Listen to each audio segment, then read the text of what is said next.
So I was in foster care from the ages of 4 to 16, so around 12-ish years, I think. I've had about 6 or 7 placements, and 2 of them were emergency placements. So I think I've gotten to know how foster care works and how they deal with things, the procedures they use in certain situations. In 2011, when I was 4, I was taken into foster care due to some safety concerns, I think. They believed that my home at the time was not a safe environment for me and my siblings to live in. So my older brother and sister were taken to their nans, who served as their primary carer for the first of kin, until they went to live independently. But since there was no one to take care of me, there was no one in my family who could provide, adequate childcare for a 4-year-old. I was taken to an emergency care placement, where I stayed, I think, until the next day. I stayed the rest of that day until the morning. I don't remember much of that placement. They had a long driveway, yellow car.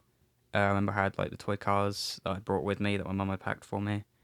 And I watched Toy Story that night, which they left on loop in the TV that was facing the bed. I remember the next morning fairly well. Both carers came with me to take me to my actual foster placement that was given to me. I remember wiping the condensation off the window, and the woman, who was called Carol, told me not to, and it said it would damage the window, which I don't know why she said that. We came to the door, and I think it was my foster mum that opened the door, but I can't remember how exactly that first contact or first sight of me and them kind of happened. I remember two recollections of it. One was them just opening the door, and one is that we went in and met them in their living room. I'm not sure exactly how it happened. It's a very big house compared to what I was raised around. Um, this placement had 4 bedrooms, which would eventually turn into 5 later on. Conservatory, big garden. I didn't really acknowledge any of that because moving into a place like this was just something completely out of the ordinary for someone like me at the time. I don't really remember the rest of the day except trying a fizzy drink for the first time.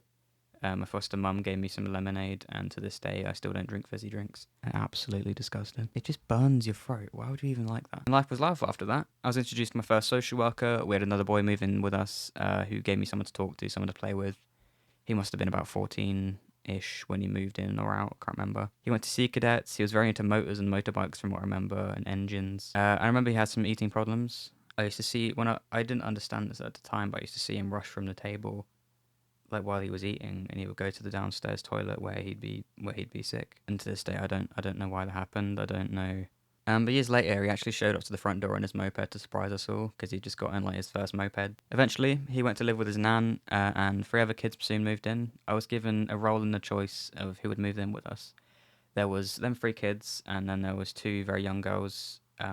So we chose the 3 kids.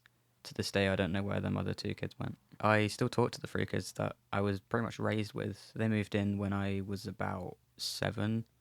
The youngest guy who moved in was 8. I spent 9 years in my first foster placement before the foster father, who was struggling with mental health problems, involved one of the 3 kids who I lived with into it. We were taken away the exact same day. Once it was found out, I was in my room and I could hear crying from downstairs.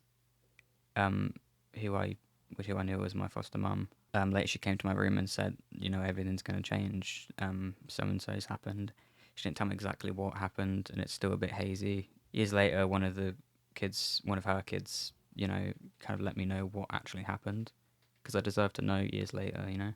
I spent the rest of the day knowing that any time a foster couple would show up to the door, and take me and me and one of my foster sisters with them to just this random house that we've never been to. Eventually, we were called down and we were given a plate of like quickly prepared foods, like mini cheddars and grapes and things. It was just me and my foster sister sitting in the conservatory. Neither of us ate much of the food.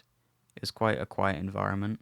We were called to the front door. 2 police officers were there. I'm not entirely sure why they were there. My foster dad wasn't there. He'd gone out in his car. The last time I ever heard from him or saw him was him walking down the corridor past my room, going downstairs to get in his car and drive off.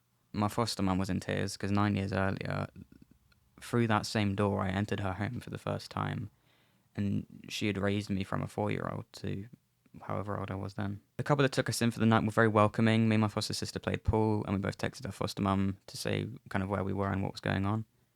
My room was quite small and nothing like what I was used to. They had a son who went to a nearby school. He played the drums and must have been about what age I am now. Must have been about 15, 16. The next morning we went to school. I didn't do many lessons, which was my choice. Eventually we were taken to what would be declared as our new foster home for the foreseeable future. This house was about 45 minutes away from a previous one, and from our school. It was a three-story home that already had two kids, one of which was non-verbal. They were both younger than us. I didn't talk to either of them, but it allowed my foster sister to have someone to talk to and have kind of open up. If it weren't for them, she wouldn't have had she wouldn't have grown a confidence like she did with them carers. I, as a person, went through so many changes in mental state. Throughout the 7-ish months I lived there, I was facing so many changes, and it was some of the toughest months that I've ever had to this day. I didn't know who I was anymore. I didn't know how to explain how I felt, and almost everything I previously cared about just faded away. And I didn't have the motivation anymore. I didn't have the mindset for it. One change in my life, even as little as that, or as big as that, however you see it, was enough to just change me as a person forever. My whole environment just shattered because it just went. A random day in late October, early November, it just went. The rest of the stay was a bit of a blip. I was slipping between happiness, and I didn't understand at the time that that would be my first experience with depression. I was eventually given the option to go and live with my mum. I said that I would think about it, not to seem too desperate, and not because I really wanted it to happen. I didn't want them to say, "Oh, you seem like you really want this," etc. Because you never know what you never know what your social worker's thinking about. That was the most happy day that I'd experienced while living in that placement, more or less. For the next few months, it was back and forth with social workers, trying to get updates on how long it would be, until finally I got to live out with my mum after weeks worth of trial visits and like safety whatnot on the home that we still live in. As soon as she shut the door, it was like, and it was just me and my mum. Neither of us knew really what to say. This was the first time I'd lived with my birth mum in almost a decade. I hadn't lived with my birth mum in 10 years almost. The rest of that day, we just packed away my stuff into my new room, and I kind of just settled into that being my new home. But life was far from happy. I was still mentally damaged from everything that had happened, and I got very little help for it at the time, which I feel definitely still affects how I feel now and how I think now. School just started feeling like hell. I pushed my only good friend away, who I still have to this day. He's my best friend. He's absolutely my best friend, and I can't thank him enough for everything he's done and just being there, being someone to talk to. Eventually, I decided that I just wasn't happy at home. I got like a PE bag with my phone, not this phone, my charger, I think, and like I don't even know, like a book or something. I can't remember what I took. I think I took some water as well. And I just stayed out of the house. I walked to the other side of our town, and I didn't go home. I didn't, because I knew that I needed change. I thought that the bane of my life, I thought, was being at home, and it wasn't. It was the fact that I got zero help for the mental problems that I faced. I was outside for what must have been about at least 4 hours. A couple of police officers showed up in a car, asked me some questions. I can't remember what the questions were. I sat in the car with them out of the cold until my past foster carer, who I lived with previously, before moving back to my mum, came to get me. I stayed the night at their house, and the next morning I was taken to what would be my first foster placement in a year. This placement was in a town called Luton. I was the only British kid there, and that made it quite hard with the language barrier I had with everyone else. There was no one I could go to because no one would understand what I was trying to put across. This placement came with positives and negatives. Negatives were that they just didn't bother to get me into a school. They looked at a school. I went for like an induction kind of thing, but after that, they just didn't really bother. They didn't get me in a uniform. They didn't talk to me. They didn't bother, and I wonder how they're still in their job, because they still have foster kids living there. The lack of school led to me needing to retake my GCSEs. My English I didn't get. My maths I almost passed. I was a level under a pass on maths. They rarely washed the clothes that I'd brought with me. Um, I would have been happy to do my own washing if they had kind of initiated that, but they didn't. They just didn't take care of me. They didn't bother. That placement almost led to suicide on multiple occasions, multiple different places of Luton. And mentally, it led to me being hospitalised for 4 days, which I'll talk about in more detail in another video. And going back to the placement, only for it to start again, only for all the problems that I faced there to start again. The positives were that without school, I could focus on myself and my mindset. I lost a lot of weight while I was there. This is due to the fact that I was at my bike or just generally out of the house for a large portion of my days. I hated being at that house. Eventually, after 7 months of pestering my useless social worker at the time, he found me a new placement. The next morning after he told me, he took me there. I loved this family so much more. They had an ex bully called Shiloh.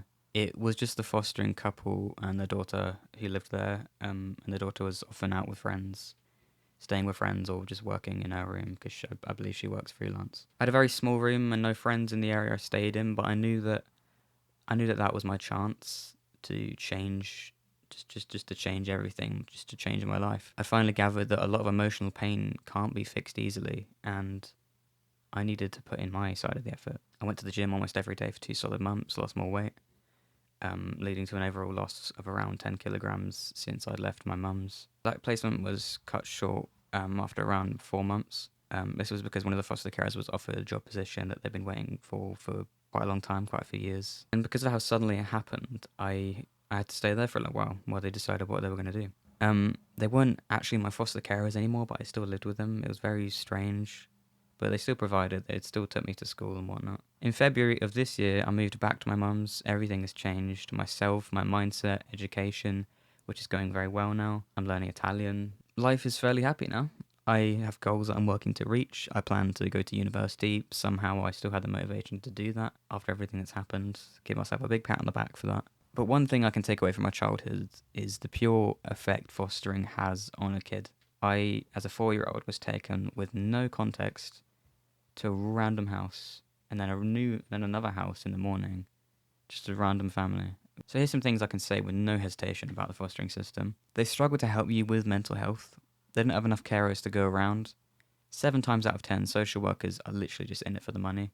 Some of them are paid up to £30 an hour and often don't have a very high level of English, which makes communication very difficult. Also, foster care is much better when you're younger because you don't fully understand and it hasn't set in. Social workers kind of actually explain things a bit better to younger people for some reason. The quality of the actual care you receive depends most entirely on the actual carers. The first carers I ever had were my best ones, not the emergency placement, but the one I went to in the morning. They were the best ones ever because their style of parenting was amazing. It was perfect for the job, and they could afford to take me and my foster siblings on trips and holidays and give us a childhood, give us a proper childhood that we would still remember. I can guarantee that I'll think of more things after I finish this video, but if I do, I'll put them down in the description. So yeah, foster care is all good and bad in certain sectors. If you guys have any questions, please put them in the comments. Also, if you enjoy the content I upload, if you enjoyed this video, don't forget to subscribe and leave a little like on the video. And I'll see you soon.